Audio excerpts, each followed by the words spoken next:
Yeah. Good afternoon, all those who will be watching live and participating, hopefully with your questions, and also those that will be watching later. Welcome to our third Q&A of the reopening of Brebeuf Jesuit. Like our other two times, I'd like to start just with a short prayer. So let us pray. Lord, help us to be prepared, but not anxious, to be aware, but not desperate, to be vigilant, but not in fear, to be joyful, but not clueless, to be faithful, but not careless. Lord, be our hope and our strength. Amen. Joining Greg VanSlambrook and myself today is Dr. Aniti Joshi. She is a member of our Board of Trustees. She is also helping us to chair this medical task force. But most importantly, she is the mother of one graduate, and as of Sunday, she'll be the mother of a second graduate. So Anita, thank you for joining us. Would you like to say a few words? I'm thrilled to be here. I think I have been very impressed by working with the medical task force and the administration on their vigilance and their desire to really do the right thing to take care of our students and our faculty and our staff as we open in the fall. And so this has been a great process, and I look forward to helping to answer any questions that anyone might have.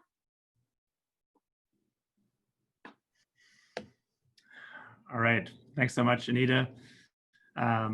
We are going to run today's session like we have the last two, if you've been a part of those or if you've seen them. I'll start with a short presentation that gives a campus reopening update summary.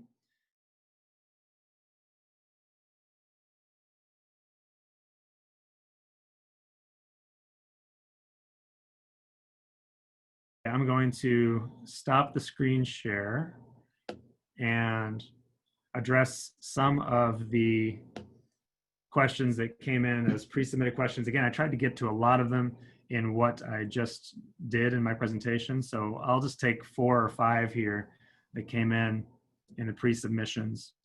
And then I will see what we've got on the Zoom, the live Zoom Q&A, which Anita will be looking at for me kind of in the background there.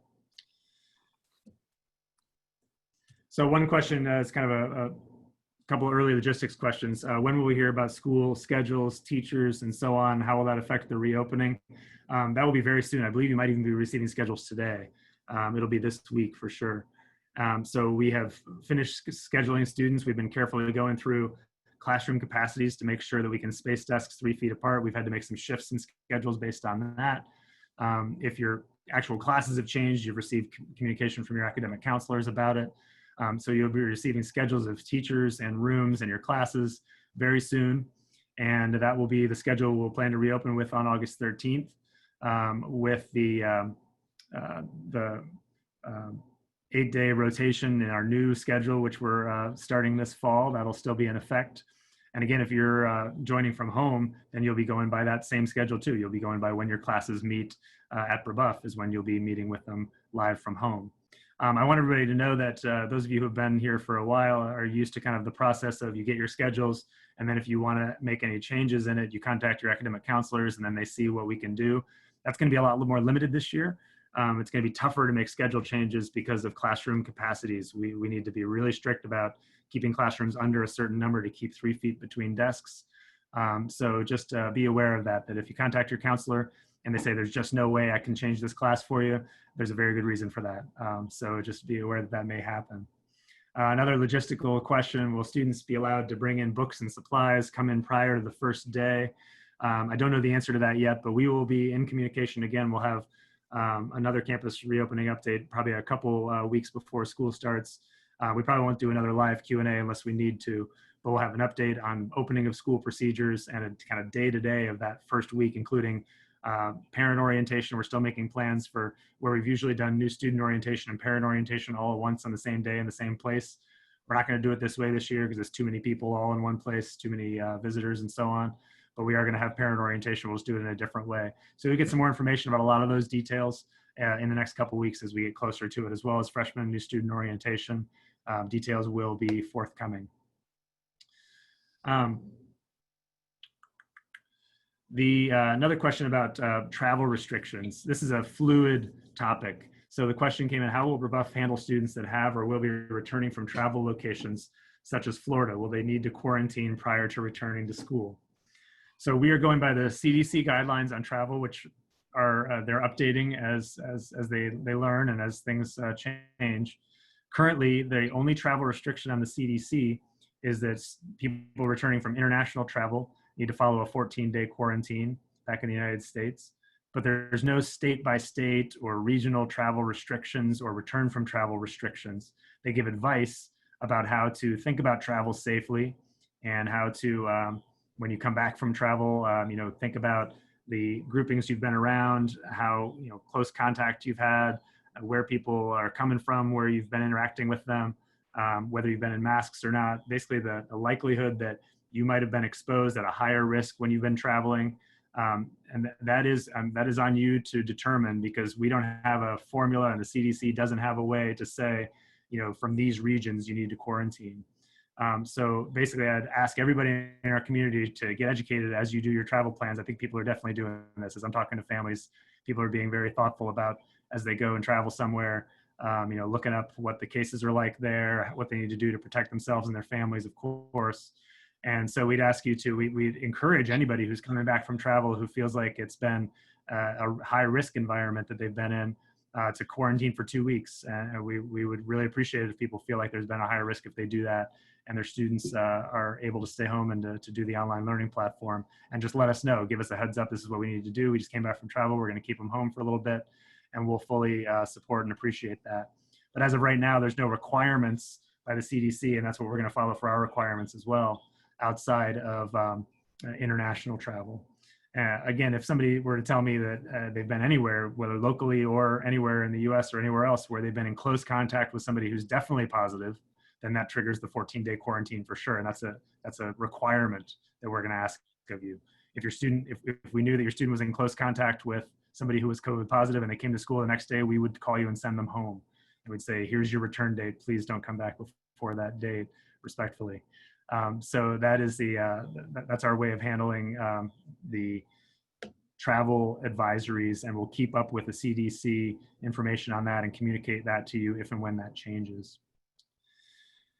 Question, will there be any discount provided to those choosing to stay at home and do the online learning, seeing as they will not be utilizing Brebeuf's facilities? The answer is no, we do not plan on being able to offer a discount in that situation. The reason, to put it simply, is that the costs of that for us don't actually change for individual students staying home and doing online learning. You're still getting the benefits of your teacher in each of your classes. You're still in each of your classes. And we expect that many or all of those students will be on campus at some point. And so we're not able to manage, this is not a plan where you're being asked to choose one and lock into it for a period of time, and that changes our cost structure. It just doesn't. So anyway, we're going to see that as you're still fully enrolled at Brebeuf, and that keeps the cost structure the same as well. Couple more. How will passing periods, PRTs, and break times be handled regarding social distancing? Right now, we have tentative plans to, again, to have certain areas that have different capacities, to have different monitorings where we'd have, you'll see big signs up, the capacity of this space is this many. There'll be places where students are free to go during their free periods and not free to go. Whereas currently, or in pre-COVID times, students pretty much had their run of the building during their free periods and PRTs. It's going to be more limited now, and there will be signage and people posted making all that clear. As one other example of that, I don't believe that we'll be able to have many, if any, students come into faculty offices. If you've been in those faculty offices, you can see why in terms of proximity. We will have faculty-student workspaces around the building and outside where students will still be able to get the full benefit of working with teachers individually. It's just going to be in different locations than it usually is. So that's a couple examples of how PRTs break times will be handled differently. I would also emphasize working outside a lot. During breaks and PRTs, we're going to encourage students to be outside. We're setting up more and more outdoor spaces for seating and places for students to go outside when the weather allows. That's going to be something, our campus is going to be something we want to take advantage of for all the benefits of being outside during this time.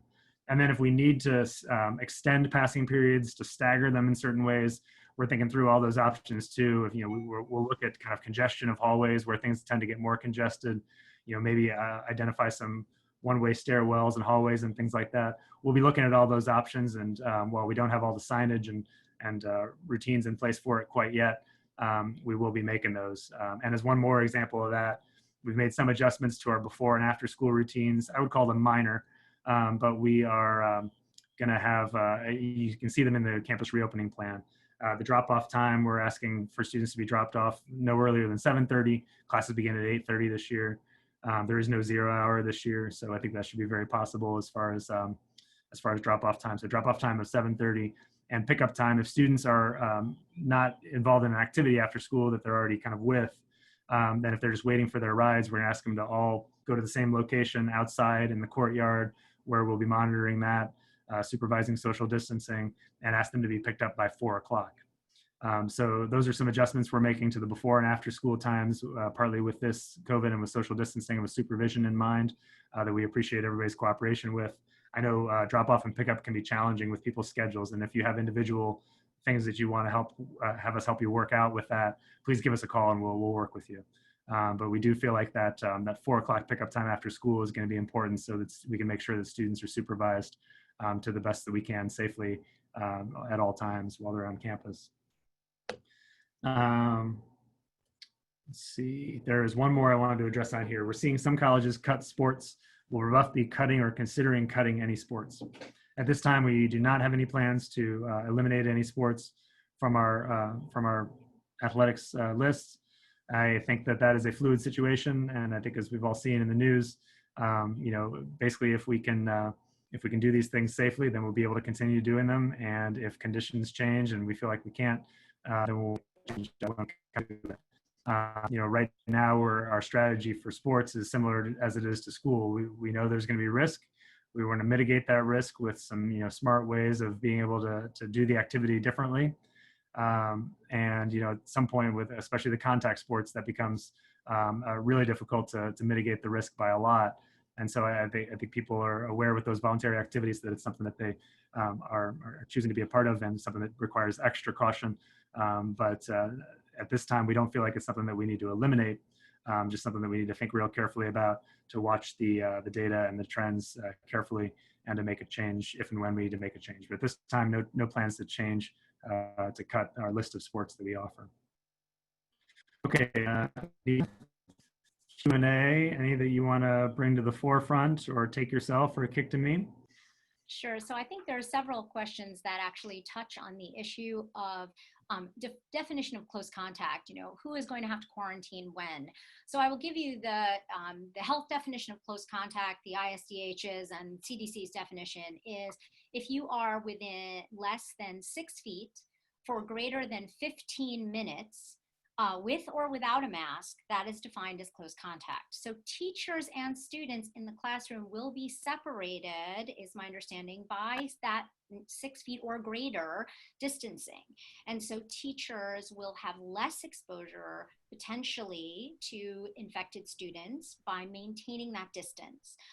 There may be some other protocols that we're putting in place with separation of teachers and students, and still allowing for teachers to be able to help those students. So we think that is going to significantly cut down and fit within the criteria of close contact exposure. So I hope that helps to answer a variety of questions regarding close contact.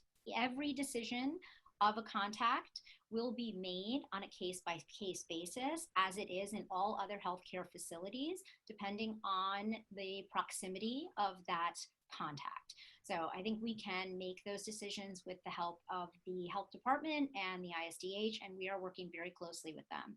You've heard Greg say many, many times that this is a fluid situation and it is data driven. And I think that has been the challenge for all of us, and especially those of us who are not in the medical or scientific fields, understanding that data does actually change very quickly, and that we need to be able to adjust to that changing data. And I think we've done as good of a job as we possibly can in looking at that data on a daily basis, assessing risk and benefit, and making decisions accordingly. So I do think that that is important. I'm going to throw to Greg some of the staff-specific questions, and those are, how will teachers, if they do need to stay home, be allowed to stay home and teach from home? Is there a plan for substitute teachers in the case that a teacher truly needs to be out for a longer period of time? And if their teachers have determined their own high-risk criteria, are some of those teachers going to be allowed to teach from home? And those are the questions that I would refer to Greg. Sure, thank you. So yes, with the online learning platform, we are also hoping to have the capability for teachers to be able to meet with the class from home when they're home.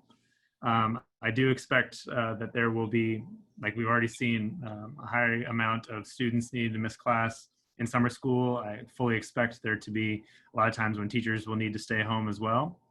And so what we're hoping to have happen, what we're testing out during summer school, is teachers teaching the class remotely. It's really a mix of the teacher teaching remotely from home, while there's also an adult there for the students to both to monitor the classroom and to help them out. And that'll be in the form of subs or other teachers or other staff that we have able to do that. So what I expect to happen when a teacher is out, if they're able to teach from home, for the students who go to that class in class on that day, to have their teacher on the screen with them, giving them some instruction basically on the screen from home, as well as participating with them in discussion, taking questions from them, being able to do those things from home. And then students working on assignments during the class period, following that instruction that they're doing in there, and with the teacher again, they're able to ask questions, and with another adults in person there, able to help as well. So that takes takes staffing, and it takes a lot of juggling and work, and it's going to be a challenge. I can't say that I have all the answers to how it's all going to work yet, and I don't know if we'll know until we get into it and start doing it. One person asked on the Q&A of, do you have a plan for staffing those kind of things?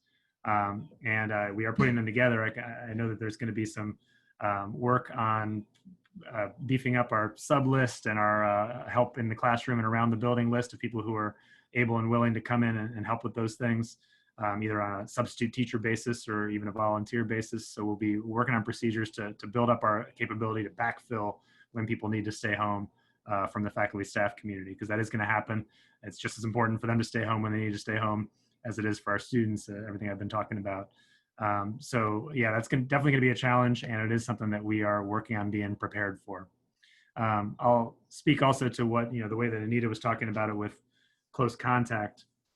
In each classroom, we've kind of tried to map out a teacher zone at the front of the classroom, and I've talked to teachers about the ways that they manage that.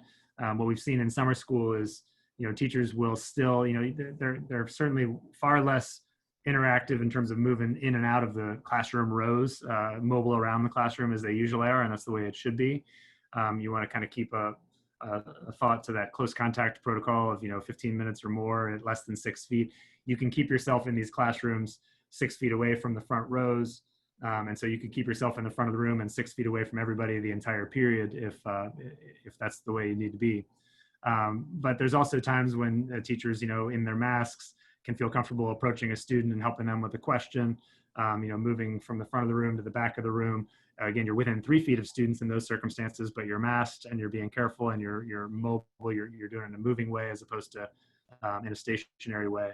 All those are further risk mitigation that I think is going to work in our classrooms. So we are setting it up, and we'll be doing teacher meetings and trainings early in the year before the school year starts, that are going to help people be prepared for that. So I do feel comfortable with those strategies in place that it keeps, it's going to keep our staff in a position of being able to have that risk taken down for them as well. There was a question sort of related to that about if a teacher is positive for COVID, do all the students in that class need to quarantine? And if a student is positive for COVID, do all the students in that class and the teacher need to quarantine, or the students who sit closest to the student who is positive?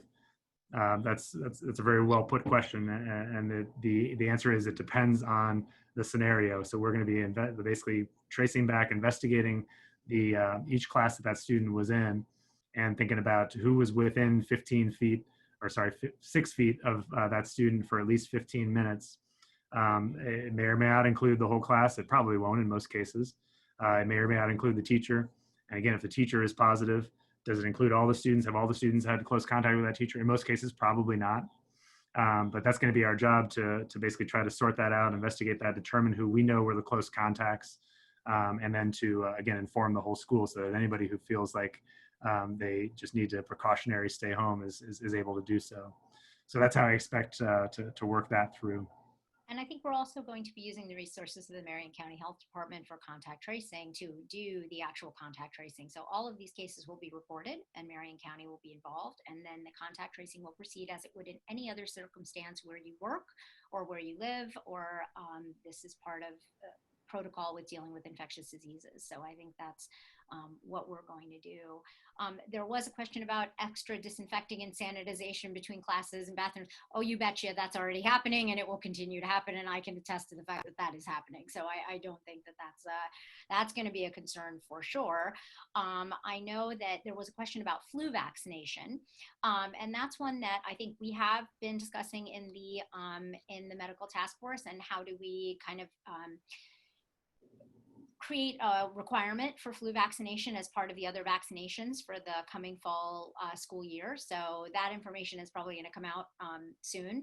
But I know that most physicians are certainly recommending that every human being who can possibly get one this year should get a flu vaccine, because we know very little about the coexistence of both flu and COVID at the same time. And so certainly if you have the ability to get a flu vaccine, please get one. We recommend that you get one in September or early October. We know that CVS and all the other places will start offering them probably in August, but in order to give you the best chance of having full seasonal protection, we would recommend that you do those vaccines in September or by early October. So hopefully that helps answer the flu shot question. Circulation of air was another question, and I know Greg has been talking to teachers about keeping classroom windows open at all times whenever that's possible during good weather, and not torrential downpours of rain. And I think, again, we are going to be working on ways to continue to work through the circulation of air in the classroom situation. Just trying to scan for other questions. There was some questions, Greg, on sports spectating, and if we had any thoughts about sports spectating and how we would handle that. So I will have you answer that question, as well as the question about seniors leaving campus during the day for their senior privileges. Sure. So at this time, we are thinking a lot about the sports spectator situation. I think the Marion County rule that if you're outside within 6 feet needing to have a mask, I think that has all of us thinking about our outdoor spectating sports. Like, how can we provide? Do we need to limit the capacity of some games in order to make sure there can be 6 feet between everybody? That's probably the way that we'll approach it. We haven't made any decisions on that for big spectator events such as football games or soccer games where people are sometimes in close quarters. I would expect if you're involved with those teams, or really everybody in the community will hear plans about that, about making sure our spectator situations are safe for all athletic events. The biggest question I think out of all of them is for the fall sports is volleyball, because it's the indoor sport in the fall. I do expect that we'll probably limit gym capacity for volleyball. So we're working through all that. We're also talking with the other schools in our athletic conference about it, so we can kind of cooperate about it, and talking among the IHSAA about that question too. So I would expect to see some regulations on spectators at sports. We don't have them all mapped out yet, but I do think we'll probably end up limiting a number of things. So we'll just be in touch about all those things as they get closer. The senior privileges. So seniors, for those of you who don't already know, seniors at Brebeuf traditionally have the ability to leave school during their free periods to get something to eat or just to take a break. Basically, it's their choice. So we've basically thought that if we can work with the seniors to have them be able to make good choices with the time that they leave campus, just like they're leaving campus each day and coming back the next day, that we should still allow that for the sake of reducing the number of kids eating in the building is probably actually the greater good than any additional risk that's posed by that. So at this time, I could say that, again, this is something that we'll review constantly and could change at any time, seniors, just so you know. But at this time, I'm planning on still allowing seniors to leave campus during their breaks, to go home and get something to eat, to go out safely when they return to campus. So we're going to want to, we probably be asking them some questions about, making sure that they were keeping themselves in protocols and safe and things like that with risk mitigation. Just like we're doing the screening each time students come in. So anyway, I could expect there being some different procedures about that, but at this time we're still planning on having seniors able to leave campus during the day, and we'll be coaching them, teaching them about how to do so safely. I do think that'll be for the best for the building as a whole, because the biggest challenge we have is eating, is when students have to take their masks off in the building and eat. We need to find various places for them to do that and to spread it out, because they need to be 6 feet apart. And so actually, if seniors are able to leave campus to eat, do so safely, and come back, I think that's going to be for the best. So we'll be talking with them more about that. And again, if we change our view about the risk of that, we will be ready to change it. But that's what we're thinking right now. There was another one I don't want to answer, kind of a little bit related. Will you be issuing jugs for non-compliance? If you're not familiar already, if you're new to our community, jugs are a version of detention. It's a relatively minor, kind of punishment for just, not remembering to do something you're supposed to do. And so yes, I mean, basically the usual way it's kind of like what we do with the student IDs for years as they come into the building.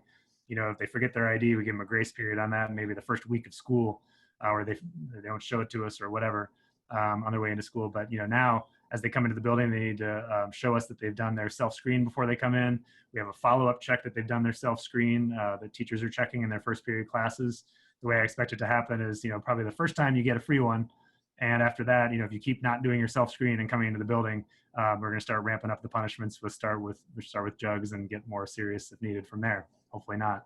But that's an example of we will be enforcing. Yeah, we'll be enforcing these expectations on students with the usual ways that we enforce expectations, which is, we work with them. We do it in a respectful way with them. We try to let them know the expectations clearly. We try to hold them accountable for them in a loving and friendly way, and to know that it's for the best for the entire community. And, the first question, if you've seen that self-screen, is I understand that in answering these questions truthfully, I'm protecting my community, being a person for others. And so we're going to be drilling that into them throughout everything that they're doing for risk mitigation for the community on a daily basis as we get here in the fall. But yes, we will also use jugs as a way to enforce that if and when needed. And they will not be allowed to enter the school building without a mask. That is Correct. not a freebie offense. So you cannot come into the school building without a mask. So if you've forgotten your mask, you either need to get another one or you need to go home and get yours and come back. That is the one that, jug or no jug, you're not coming in without a mask. There was a question on temperature taking. In all honesty, self-screening has been shown to be far more effective than temperature taking. By the time you take a temperature and you have a fever, you've already violated the screening protocol. And frankly, we would recommend that you take those temperatures at home. The school is not going to be taking temperatures at arrival. It will simply cause backups to arriving into the building. And I think actually it provides no additional protection based on what we are seeing in the data. People self-screening, understanding the importance of being there for each other and part of this community is critical to making this successful. And I think it isn't, as Greg described, it's an online screening platform, correct, Greg, that teachers will then have access to, so they can see if the students in their classroom have indeed filled out that screening platform and have been green lighted or cleared to come into the building. So. Right. There's a further question. I want to use an example for this one about if there's a positive case. This question says, in addition to informing the community, will you inform us if there is a positive case with a kid in the same classroom, or only if they meet the definition of close contact? I think we'll work with the Marion County Health Department, and I just want to give you an example of how this was done already. So you may have heard, I talked about it in the Indy Star last week, that we had a positive case where that involved, it was a member of one of our teams. And again, we followed our protocol and talked with the Marion County Health Department. They gave us this guidance. We informed directly people who we knew were close contacts of that individual. And then we sent a message to the entire team to say that, just so you know, if you're all aware, there's been somebody on the team who has tested positive for COVID.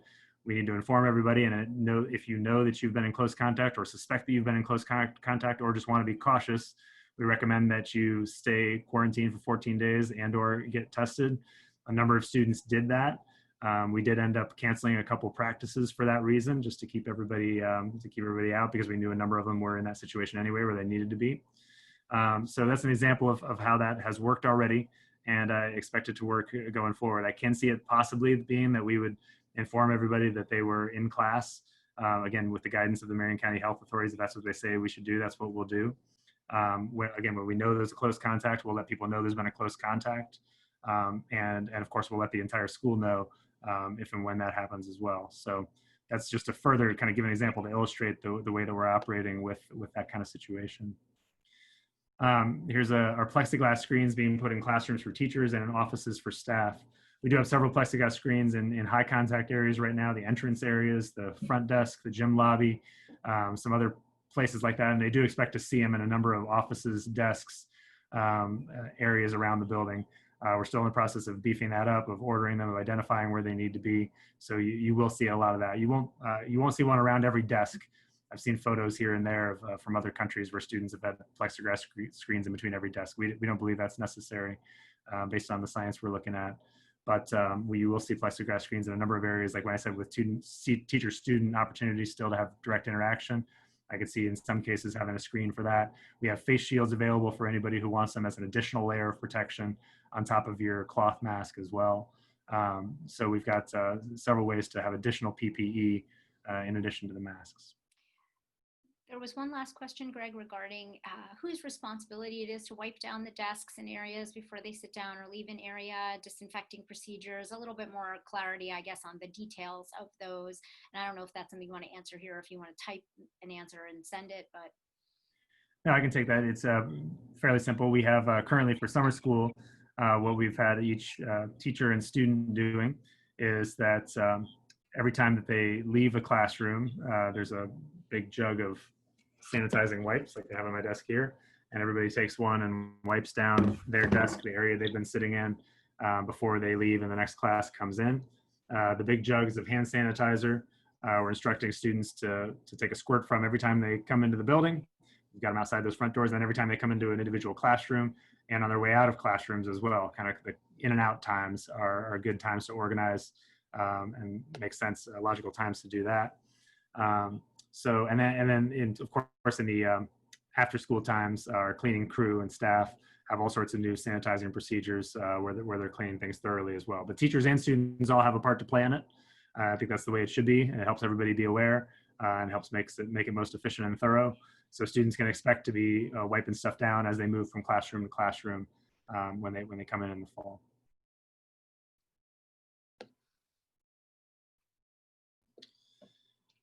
We've got 5 minutes, time for one or two more questions. Dr. Joshi, you seen any more that we haven't addressed yet? I think there is, I'm looking back to see if there missed anything up here.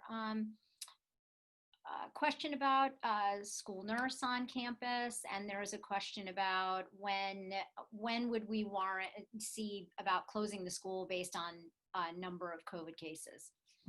I think that question is that's going to be done in conjunction with the Indiana State Department of Health, Marion County Department of Health, and we are going to follow the criteria that they will recommend to us on school closing. So I think now those criteria are better established than they were when this entire thing started. At that point, we were operating very differently. I think now we do have more data and more ability to make those decisions. So that's the best answer I can give you to that question. And then Greg, I'll throw the other to you. We have not hired a school nurse at this time. Still open to doing so if we get going and feel like the need arises. At this time, what we have in the building for anybody who gets sick while they're here, we'll have an isolation room, and we'll have a number of staff who are trained with getting the student to the isolation room with proper procedures there. We'd be immediately calling parents and going through similar screening questions as what you use each day on their way in. And we have St. Vincent right down the street as needed, and we're used to needing to as we need to deal with students in emergency situations, if that becomes the case, which I don't expect to be very frequent at all. But if that is the case, then we're experienced at doing that. So in our assessment of it, we feel comfortable operating without a school nurse still at this time with those procedures. And if that changes, then we'll certainly consider it. Greg, on the chat questions, there's one about the choir, and also how far into the property does the Wi-Fi reach if for outdoor meetings and things? Yeah. So choir and theater and band are all some of our biggest adaptation challenges, ways to still have those activities in this environment. Those instructors are doing great work to look at the research that's out there, to really be creative about ways that they've set it up. If you saw many of Mr. Tipple's videos in the spring, you know how creative he can get with keeping students active with music and the arts, even when they have to be distanced. So I expect that's what you'll see. If your student is in the performing arts, there will still be performing arts. It's going to look a lot different. We're going to have a lot smaller ensembles and concerts if there are able to be concerts. But if there will be smaller. I bet there will. Same with choir. There will be students who are learning music and who are singing, but it's not going to be all together in the same space like usual. But there's lots of creative ways that we can and will do that. Same with theater. A fall play that is small enough and distance enough to be safe. Something that we're working towards right now. So we'll be adapting. Those things in particular are going to be a big focus for how can we still have these activities but have them be safe. You'll hear more and more about that. We still fully expect to have those activities on campus. There is also a question about orienting students and how to make sure that they get an orientation or a quick class on what to expect and procedures and how to properly, put on your mask by not touching the front of your mask and simply putting it on and simply taking it off without touching your face. So it's not hard to do. It can be taught fairly quickly. But I think, that is a question, Greg. Yeah, students will receive a lot of instruction from their teachers on the first days of school. That's what happened in summer school too. Dr. Joshi and Dr. Doring, who was on our last of these updates, helped to educate our staff members, who would then in turn help educate the students on the best ways to do that. And so we'll keep doing it that way. Lots of education in all this for all of us, for the adults and for the kids. So we'll definitely have a lot of that as school opens back up. I want to address, I think to wrap it up, I know it's 1 o'clock, the kind of why behind all this, just to close it out. I just, there's a lot to be concerned about, a lot to have anxieties about. I certainly have them myself. And, I also want to let you know if your student has been here for the last week and a half, there's definitely something real and meaningful about the way that they're feeling about being back together and being back at school and being back as part of the Brebeuf community in person. So, everybody's talking about how we're weighing these things, weighing the risk to returning against the risks of not returning, against the unhealthiness that's come from quarantine and being cooped up and being distanced from each other. And while, I've been asked, are you, do you feel strongly enough that the risk is minimal? And I wouldn't say that. I wouldn't say the risk is minimal. I would just say that the benefit to our students and to our community of them being back together is very strong. And as I said in my email to staff about this recently, that we're looking at this day to day, but I strongly believe that our plan is the right one for Brebeuf, for our community at this time. And we've got a lot of support in place. We've got a community that is very supportive and caring for each other, that is I think willing to work with us. I've seen that already. So I just want to share that it's been really heartwarming to have our students back this last week and a half. There have been certainly challenges on new procedures and new things to learn, and there's uncertainty and anxiety about things to come. But I'm grateful for the opportunity for us to be back together. And we wouldn't be doing this if we didn't think this was the best and the right thing to do for our kids and for our community. That is how we feel about it. And we will keep updating you, keep looking at everything, and we'll keep doing the right thing for our kids in our community. That's the way we think about it. Whether that means we stay fully open or do something different, it'll be because we think that's the right thing, best thing for them and for our community. So that is my overall, why are we doing this? There's a lot of uncertainty, a lot of risk. That's the why behind it, I think that all of us are feeling. And I'm thankful for all of us coming back together and for going through this journey, you could say, together, and for the grace that we're given to each other in it, for the ways that we're learning together, cooperating, and being there for each other to care about each other. So thank you all for being a part of that. Father Bill, Dr. Joshi, anything else you want to say to wrap us up? I'd just like to thank you, Greg, and for your internal team for all the hard work that you are doing daily. And Dr. Joshi, and thank you to you and to the medical task force. Your advice and helpfulness has been invaluable. So if you can thank the medical team for us, and really everyone who is participating either online now or have called in or written in with questions, it really helps us to clarify for ourselves what direction we want to go in. But again, our students, their safety is important. Our faculty and staff, their safety is very important. And we will get through this, and I hope everyone continues to be safe. Thank you all. God bless. See you soon. Thank you.